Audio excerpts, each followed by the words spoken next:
Hello and welcome to today's video. So this time, for no other reason than the fact that they're so flipping cool, I've decided to pull out my loose bounty hunters but also my carded ones, and we're just going to have a look through what I've got in my collection and my sort of bounty hunter memories as we go through them. I think they're absolutely cool. They're some of the best vintage figures ever made, and well, they're just brilliant. So sit back, relax, and let's take a look.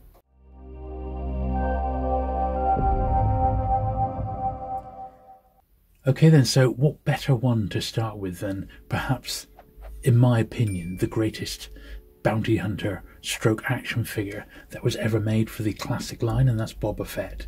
Now this one was released in 1979 and it did come out on a Series 3 Star Wars card. I can remember seeing the advert in Star Wars Weekly, and you could mail away for this one and get it turn up in like a little tooth box. A toothbrush box sort of thing, you know. But I cannot for the life of me ever remembering owning this one on an Empire Strikes Back card. I think I must have had it as the mail away, the mail order one. Obviously it first appeared in that Star Wars holiday special, didn't it? And we never got that in the UK, so we had to yeah, we had to just wait, and we got it through the adverts.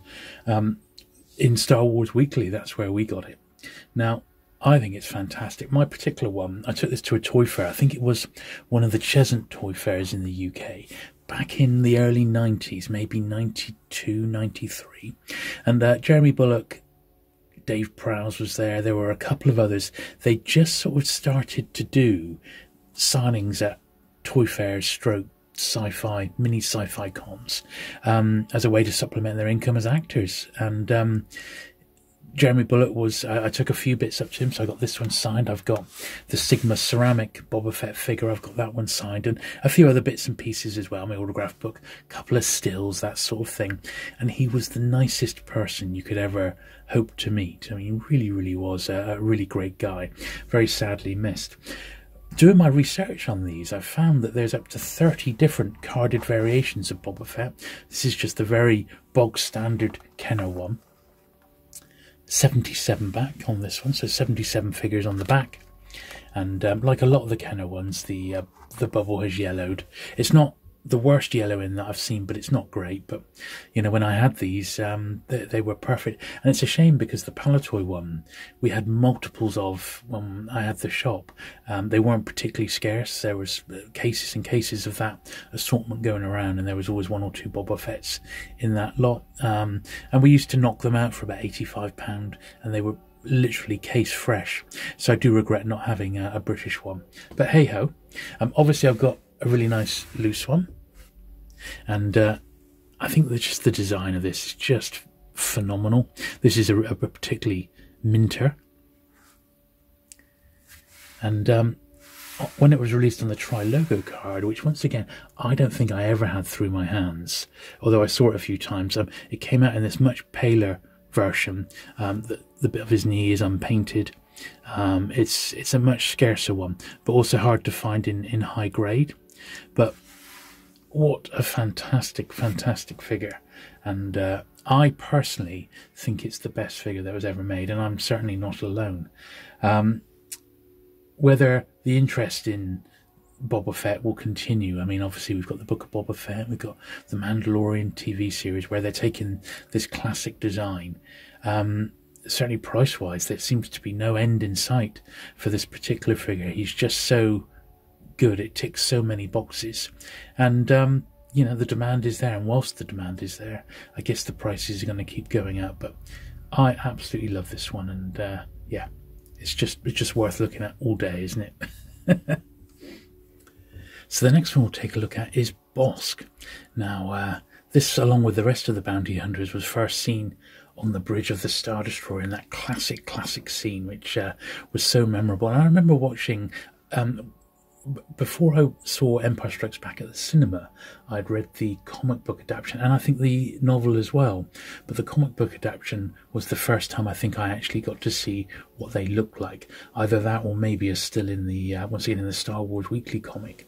And I thought, God, they look so cool right from the off. And there's that what's that throwaway line by one of the Imperial guys? You know, bounty hunters, we don't need their scum, or something, something like that. If I can find that clip, I'm going to stick it in, because it always makes me chuckle when I see it. Bounty hunters, we don't need their scum. Yes, sir. So once again, with Bossk, there were about 30 different card backs. So if you wanted to focus on one particular character, then you really got your work cut out when you think of all the foreign releases as well. So that's something to bear in mind. But he was just a super cool figure, and we have sort of seen the race turn up on things like the Mandalorian, haven't we? But he was just, well, he was just like a lizard, wasn't he? Now, this Trilogo one is a really nice one in my collection. I'm really pleased with this one. It's not perfection, but it's certainly not bad. It's got a little, just a little bubble ding there. But these Trilogo ones with their super clear bubbles, they just look fantastic, don't they? So it's got a Collect All 70 on the back with the blacked out Ewoks there. Very, very nice figure indeed. And the loose one, he's just great. I mean, he's got that unique gun, hasn't he? And I remember it was one of the ones that was quite high up on my list. When the Empire figures started to come out, I said, I'm sure I already had Boba Fett, but when this one came out, I did pick him up because he was like amongst Series 1 of the Empire Strikes Back wave. This was the first sort of release. And yeah, he's pretty cool. I think my one, compared to my carded one there, my loose one has yellowed a little bit, whereas the carded one, which hasn't really been on, it's on display nowadays. I've got it in a GW acrylic case, but ever so slight, it's got perfect colouring on it compared to my loose one, which has been on display. And once again, it suffered a little bit, not sun damage, that one, but just aging, just exposure to the light, I think, more than anything. But a great figure, and I think after Boba Fett, he's probably my next favourite, probably. Now, I always thought that the design of the bounty hunters was based on Ralph McQuarrie pre-production paintings, and I know he did that really nice picture of the bounty hunters, which got released for the Star Wars fan club, because I've got that on a card, and I've actually got on a t-shirt from back in the 80s, like a late 80s t-shirt of that particular design somewhere in my collection. But it came out as a sticker, and there was a gift card or a greetings card. But I'm trying to think if in the Ralph McQuarrie Empire Strikes Back portfolio, if there was one of those which had the bounty hunters on. I don't think there was, you know. But you know, whoever thought of them thought of a really good one here with IG-88. Now, my IG-88 is certainly not the greatest condition card, and here's his loose version here as well. And in fact, it's one of the worst carded figures in my collection condition-wise. Now, if you have a look at it, you can just sort of see there's a bit of staining there. For example, the card, I've cleaned this card before I filmed this video today, and I was able, this used to have some sticker marks on the front, the tops and the sides, and I've just used a bit of polish and I've got that off. But one thing I have noticed, and this is true with about 5 or 6 figures in my collection, is that back in the day, this was one of the figures I bought, which was part of a collection of about 40 or 50 carded figures, which I bought in one hit, and they were predominantly Kenner, and there was a handful of Trilogos, and this was one of the ones that were in it. And what had happened, this was back in about 1990, it was the first toy fair I think that I'd ever been to, and I think it was at the NEC, and the guy who was selling his collection had written his car off, he'd written it off, and back then in 1990, you could still find Star Wars in the shops. There was still some of it knocking around, and people just weren't picking it up, but I was all over it because I just loved it. So that particular toy dealer, he had loads of traditional toys like corgi, die-casts and dinky cars, and I'd already done the deal with him. I said, yeah, I'll have your carded Star Wars. How many have you got? He said, I don't know, between 40 and 50 carded. And I got those back then in 1994, 300 quid. If you could believe it. It was a fantastic deal, and as I said, they weren't all complete, but it was you know, my second greatest find for Star Wars ever. But back then, people just weren't into it. I kid you not, that no one wanted it. It started to kick off big time, about 94, 95. So this was well ahead of the curve. But importantly, from that collection, about, as I said, about 5 or 6, and I had a few more, but I've since got rid of them, had a bit of amateur restoration on it. So I don't know if you can really see, probably not, but there's just a couple of little bits there where this card was obviously damaged, and the person who owned them has put a little bit of black marker in just to cover up where the card was damaged. It's very, very difficult to tell unless it's right in front of you. But so this has had, sadly, some amateur restoration. So because of that, I suppose I'd like to get, it would be nice to get a more a genuine one, which has been untouched up, as it were. But it's not the end of the world, and he's a real cool figure. And I know the in fact, all of these figures are quite sought after now. But I don't know what, because there was an IG-88 styled figure, wasn't there, in the Mandalorian season 1. So whether that's made much of a difference to the pricing, I really, really don't know. There's lots of variations of this one loose because it was such a complicated little design. And I think those 3 there are my top 3 in order, my top 3 favourite bounty hunters. We got Boba Fett, Bossk, and then IG-88. He is a cool one. I mean, obviously he's a droid of some sort, but like an evil droid. And, certainly cool. Terrible card back. I mean, the worst card back ever, particularly on this tri-logo version. But hey, it is what it is, and they made up for it with 2 weapons. So he was pretty cool in that regard, wasn't he? There weren't many figures that had two guns. But that's IG-88.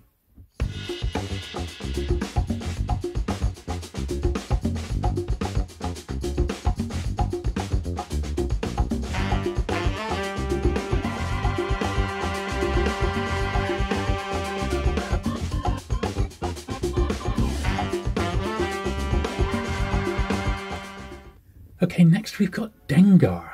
So this one was released as part of the 3rd wave of The Empire Strikes Back, and in some ways it's my most disappointing of all the bounty hunters, because I always thought it just looked like a guy in rags, like a mummy. And let's be honest, you clearly see the actor there. I mean, he was just, some guy, admittedly a suspiciously dodgy looking guy and keeping disreputable company, but even so, it was a bit of a disappointment. Now, if you want to make Dengar a focus, there's 16 different carded versions that you can track down, and there's a couple of different figure variations. And in fact, interestingly, my tri-logo one has got a pale face, and I'll zoom in on this when I edit, and my loose one's got a pink face. So I think that is one of the variations. And I noticed that my carded one has got his legs are much more astride compared to my sort of loose example. So quite interesting, that one. But yeah, I always thought he was a bit of a cop out. Same back, a Collector 70. Yeah, a bit of a cop out was Dengar, but still a cool figure all the same. And yeah, he does look like the sort of guy you wouldn't particularly want to mess with at the bar. Let's put it that way. You go first, mate. But yeah, not bad. And my carded one isn't too bad. It's got some pegware, so that was obviously on the shelf at some point, and it's got a crease going down there, a bit of veining as they call it. But apart from that, it's all right. That's gone right through the back there. Apart from that, I'm more than happy to have that one. I'm not looking for perfection with these figures, and I'm very, very much glad just to have them and get them when I did, because collecting these carded today is yeah, quite an expensive old business. But yeah, so that's Dengar. Now, one thing I meant to mention about Dengar was, of course, that was another one which was released mail order, and I remember once again vividly seeing the adverts in the British Star Wars Weekly, and I'm certain that that's how I got my one. In fact, the last figure I remember getting via the mail order, it was either Admiral Akbar or the Emperor, one or the other. I can't quite remember, but I'm pretty sure I've got a flyer for ordering Dengar, like an individual flyer as well, which is quite cool. Next then we've got Zuckuss. Now, Zuckuss and Forlom, the names should have been reversed, but there was a bit of a cock-up at the Kenner factory, and they ended up with this one being called Zuckuss. Now, there's 12 known variations for this one, if you were looking to collect it. And typical of this Kenner one, which is what mine is, the bubble has yellowed on this, which is sad, but true with quite a lot of my Kenner ones, of which about a quarter of my carded figures are Kenner, maybe even a third. So if I had unlimited resources, I'd certainly try and swap these out for either Empire versions or Tri-Logo ones if they got released on that. But this was a very tail-end Empire one, Empire Strikes Back Series 5. And it was released in 1982 originally, but obviously this is the Jedi one. So this is dated 80, well, it's dated 83, but it would have been around in sort of 84-ish time. And I'm trying to think if I had this one originally. I'm pretty sure I did, but it wasn't one that I played a lot with. To be honest, around this sort of time, because in the UK there was always 3 years between each movies, so Star Wars was just part of what I was growing up with, and I sort of shared my love of Star Wars with other toy lines as well, including the Doctor Who, Dennis Fisher stuff. I had some Star Trek Mego figures, Planet of the Apes, and things like that. Blake 7 was around. I mean, there wasn't a lot of merchandise for that, but there were other things that I was getting into, and it was predominantly Doctor Who. So I didn't always spend all my money on Star Wars, what I had back then. But, the other big thing, of course, was around this sort of time I got into the home computer scene, and I started picking up, games for the Spectrum and ZX Spectrum and other computers. So, there were other distractions for a 13-year-old back then. But I kept an eye on Star Wars, and I never really ever lost my love for the films, and it's lasted with me to this day. But yeah, I think this tail end one, I'm pretty sure I bought it at the time, but he may have been on a Jedi card a little bit later on. Bit of an odd figure. I don't mind the design at all. He looks like a droid, but he's got those big eyes that make him look like a fly or a wasp or something like that. He's got the best gun out there, and it's like a rifle. Certainly a cool little figure, and yeah, I like him. Okay, so we've just managed to squeeze Forlom into the picture, and this was the very last figure released for the Empire Strikes Back in 1982. Empire Strikes Back Series 6, in fact.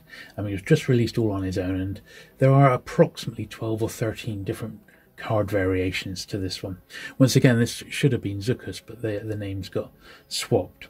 I don't know, Forlom, for level money, that's how I always used to remember him. I mean, the sort of name fits, doesn't it? I think Forlom seems a pretty good name for this one. Now, I've got the Kenner variation here, and this is the one I've always had. So it's 65 back. So I think this would have been the one that came directly after Empire Strikes Back. With the bandolier strap, the Y-Wing and C-3PO collector's case on it. Dated 83. This one's not too bad. The bubble, considering a lot of these do yellow, it's not too bad. And he's unpunched, the same as my Zuckuss figure. He was alright. He did sort of look like he was a bounty hunter, didn't he? He does look the business, the part. For sure. So, he sort of fitted in with them. And I suppose as bounty hunters go, he was about as cool as they got. And, yeah, pretty cool figure. Pretty cool figure to round out the 6 classic bounty hunters. So there they are, and don't they look really good all together like that with the loose figures in front of them? So I do hope you've enjoyed looking through those bounty hunters. Maybe I'll do that again with some other sort of themed characters. Maybe we could do it with the Hoth characters, or the action figures on Bespin. That would make quite a cool little grouping like this, wouldn't it? I'm going to carry on working my way through my loose figure collection. I'm slowly but surely upgrading those and making some great progress on them. So I'll be trying to do a Star Wars video every other Friday or every other week as best as time can allow. So if you've enjoyed this one, do please give it the thumbs up, and do please leave a comment in the description below, just to sort of let YouTube know that you've enjoyed it and you want more of this sort of content. So thank you very much for watching today's video. Do please hit the subscribe button if you've not already for regular vintage Star Wars content, and I'll look forward to seeing you again very soon. Bye.